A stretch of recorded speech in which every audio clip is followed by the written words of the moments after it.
बहुत समय पहले की बात है। एक गांव था, धवलपुर। वहां एक बूढ़ा व्यापारी रहता था। नाम था सेठ हरिदास। बहुत अमीर, पर उतना ही साधारण। सेठ के पास दो नौकर थे, मोती और शेखर। दोनों ही जवान, मेहनती, पर स्वभाव में एकदम अलग। शेखर हर काम करते हुए जोर जोर से बोलता, मैंने ये किया, देखो सेठ जी, आपकी दुकान चमका दी। मैं तो सबसे मेहनती नौकर हूं। हर कोई शेखर की बातें सुनता और वाहवाही करता। वो गांव में अपने कपड़ों, घड़ी, चमकते जूतों से खूब शो ऑफ करता। वहीं मोती, छोटा कद, सादी धोती, चुपचाप अपने काम में लगा रहता। कभी भी अपने काम का ढोल नहीं पीटता।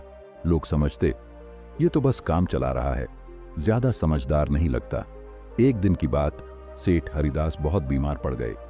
उन्होंने दोनों नौकरों को बुलाया और कहा, बेटा, मैं अब ज्यादा दिन का मेहमान नहीं हूं।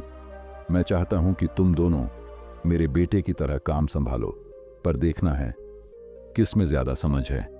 एक आखिरी परीक्षा लूंगा। सेठ ने दोनों को 100-100 रुपये दिए और कहा, इन पैसों से शाम तक मेरा ये कमरा पूरी तरह भर दो, पर शर्त यह है, कोई बेकार चीज नहीं होनी चाहिए और सब कुछ ईमानदारी से करना। शेखर झटपट दौड़ पड़ा।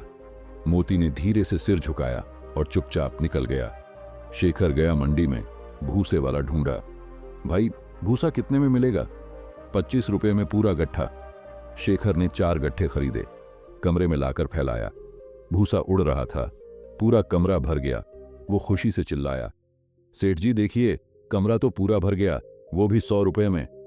शाम को मोती आया, एक छोटा सा दिया, एक अगरबत्ती और कुछ चंदन का तेल लाया।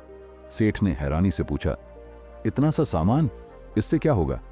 मोती मुस्कुराया, कमरे की बत्तियां बुझाईं, दिया जलाया, अगरबत्ती लगाई। धीरे धीरे रोशनी कमरे में फैलने लगी और एक मीठी सी खुशबू हर कोने में घुल गई। मोती बोला, मैं इस कमरे को भरना चाहता था रोशनी और सुगंध से, ताकि ये खाली न लगे और कुछ अर्थ भी हो। सेठ थोड़ी देर चुप रहे, फिर बोले, शेखर ने कमरा भरा मात्रा से, पर मोती ने भरा मूल्य से। कोई भी मूर्ख जगह भर सकता है, पर बुद्धिमान वही है जो जगह के साथ मन भी भर दे। आज से मेरी सारी जिम्मेदारी और मेरी सारी संपत्ति मोती को सौंपता हूं। शेखर स्तब्ध था, लेकिन मैंने मेहनत की, मैंने पैसा खर्च किया। सेठ बोले, और तुमने हर कदम पर खुद को साबित करने की कोशिश की, दूसरों की नजर में, पर मोती ने खुद को साबित किया मेरे भरोसे में। लोगों ने सालों तक मोती को साधारण समझा, कभी शो ऑफ नहीं किया, कभी अपनी बुद्धिमानी का ढोल नहीं पीटा।